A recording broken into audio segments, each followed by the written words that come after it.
Hey you guys, finally had some time in making this video for the Black Ice F100 that I bought from Jared and Jamie, and I've been running these things basically since I came back from Xpona.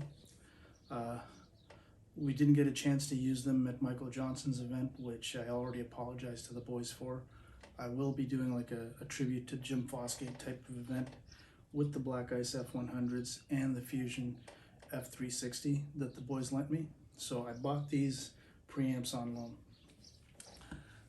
I love them. I'm a shill for Orchard Audio, still am, still building the amps, but now I'm also a shill for Black Ice. Not just from what I heard on the headphones at Xpona, but meeting them, doing the interview with them back at Capital Audio Fest, getting to know them, and basically I bought the amps on a leap of faith. I mean, I read the Enjoy the Music review that I forget the gentleman's name from a year ago, but I will link to it in the video description here. And everything he describes in that video, it's true. I mean, what Jim Fosgate's done here, along with Jared's implementation of Jim Fosgate's design, is just beautiful. It's a fully balanced input to output tube design. With the KT88s, I believe each monoblock is 120 watts, which is more than enough power to run these guys. And the funny thing is, after I did the crossover mods to the speakers, I found I had to put the grills back on when I used Leo's amp. With the tube amps, you would think I got to take the grills off to make them sound, but no, leaving them on, actually, they still sound as good. I've tried them with the grills off and the grills on. I still prefer listening to the Cornwalls with the grills on. Now, when I was at the event, I wasn't using the Black Ice Audio amps. I was using the Galleon TS120 that Thomas had lent me. One of these days I got to ship that thing back to him as soon as he gives me the green light. But anyhow, we used the TS120 and it was the same thing. The guys with my modified crossovers, which they all saw because I had to take the woofers out to get, for transporting them, they said the same thing, right? Now, listening to the Galleon is what actually got me to buy these, because I need, quite honestly, a monoblock per channel, the way I'm running things. Because if I got a stereo tube amp, I don't have the rack space anywhere over there anymore to put these, So I needed something that I could basically sit atop the speakers safely.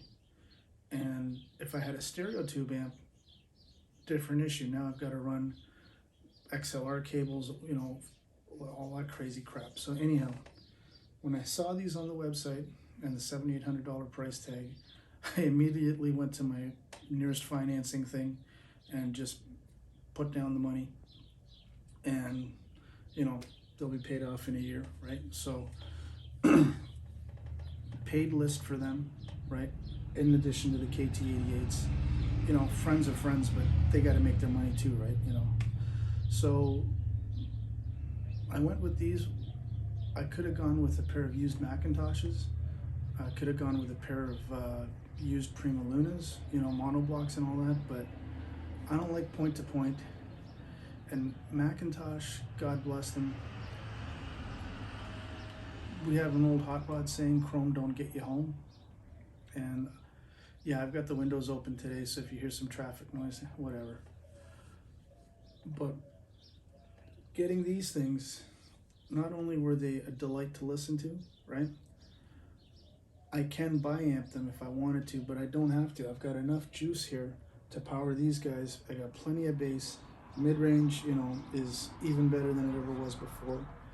And what I noticed, right, now with my Orchard amp, as great as it is with the back tube preamp stage, it sounds great.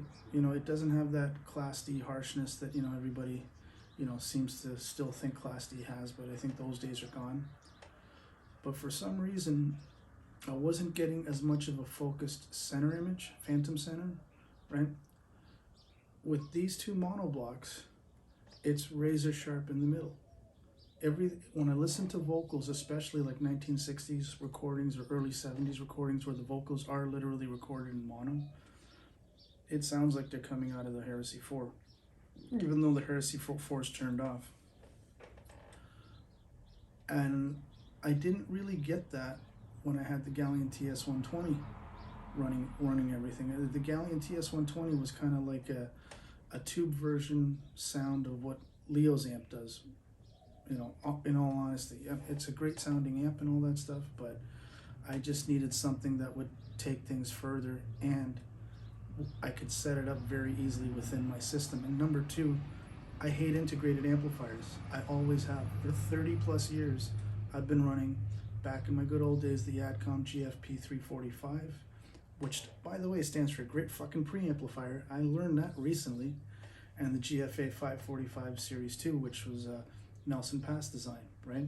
Again, GFA, great fucking amplifier. Guess what these are? They're called the F100s, as a, you know, Jim Fosgate, right? I call these the fucking great F100s, okay? They should put an HF in front of it. They should put like a holy fuck F100s, you know, something like that. So getting back to the sound quality,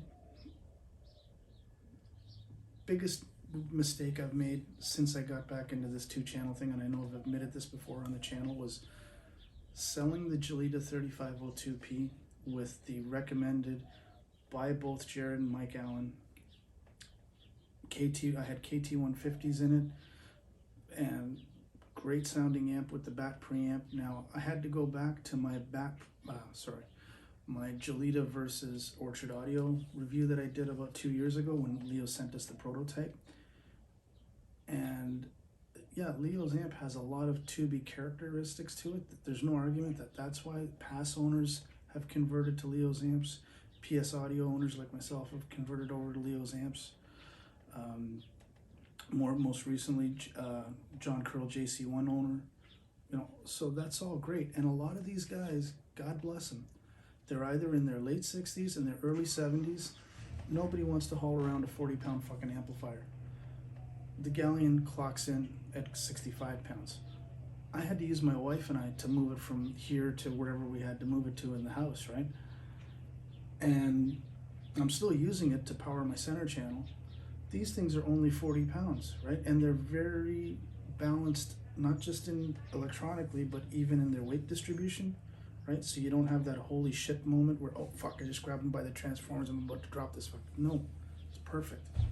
Now, I purposely didn't shoot a picture of the circuit board inside, because go to the Black Ice webpage, all the Gelita history's there, and you know, there's still things going on that I don't know about and don't want to speculate on. But you can read all that sordid history. I'll put a link to that page, right? They're very transparent about it. But at the end of the day, Black Ice has some really good products. And I even challenged both Jared and Jamie. I said, give me a reason to get rid of all my PS Audio stuff and replace it with Black Ice. They can do that, then, you know. But right now, as far as our products are concerned, the F360, which I'm going to do a separate review on, with my Stax headphone amp and tone controls, which I usually hate, made my cheapo COS 95Xs just come alive. For me, personally, it's the bat preamp with these two guys, and it's perfect, you know. And Jared and those guys, they understand that I've got too much money sunk into that preamp to sell it. And secondly, that preamp showed the difference between the various amplifiers I've been trying out in the last month. Between Leo's fully loaded Orchard with the new micro audio power supplies and the shit ton of cap boards that he's got on the top there now, against the Galleon TS120 and now these guys, right? And it's not about the dollar value, and the more expensive something gets, it's better. There's a reason why these are $7,800 starting price, and you can still put EL34s in here if you want. So you can go EL34 all the way up to KT170. You know, go nuts, you know. And so getting back to the sound quality, yes, it fixed my phantom center. Once again, in addition to the crossover mods that I did on the Klipsch's, I'm hearing things in mixes that were slightly buried with the Orchard amps, right? And again, my job here is not to trash Orchard or to trash Galleon and to put Black Ice on a pedestal, but the reality is, we all saw Ron's video. I still can't make sense out of any of it. I mean, the whole tube shootout thing, and then I watched the videos. I love Ron. He's done a lot to boost my channel. Back when he was here in Arizona, I've said that over and over again. But I just couldn't make heads or tails of what he was trying to achieve with that whole tube shootout. I tried, brother, and this isn't a knock against Ron. It's just, you know, and so just like the MoFi controversy of last year, mind you, this cost me a little more money this time around. I had to find out for myself. Cut the bullshit. You guys know this fucking channel. This is why I don't get 1,000 hits for every fucking video I drop. Cut the fucking bullshit. Okay? Cut the audio file bullshit. Cut the audio file adjectives. I recently watched a Harry Pearson video that he did in 2009 at RMAF, and he even admits it, that yeah, he's to blame for all this audio file adjective bullshit, but it's to give everybody a universal language. Well, at the end of the day, if it sounds like shit, if it sounds like crap, it's crap. Okay? So what does this all have to do with the Black Ice? So these are obviously these are my forever amplifiers. I'm still using Leo's amps, primarily until the Galleon goes back to Thomas. It'll be my center channel and surround duty speakers, amplifiers, right? And every time I build an Orchard amp, you know, I just swap it out, swap the cables out from the Black Ice stuff, and you hear a difference, you know, and again, everything is a person's taste, right? Some people, they don't want tubes, they don't want the heat. Well, these things don't generate that much heat. Look how close my hands are to this. Look, I'm touching it. I'm just touching it now. When I had the Gelita 3502P, I couldn't do this, right? I'd be burning my hands because those fucking KT150s got hot, you know. And nothing against Mike Allen's designs, because hey, it was a great sounding fucking amplifier too, right?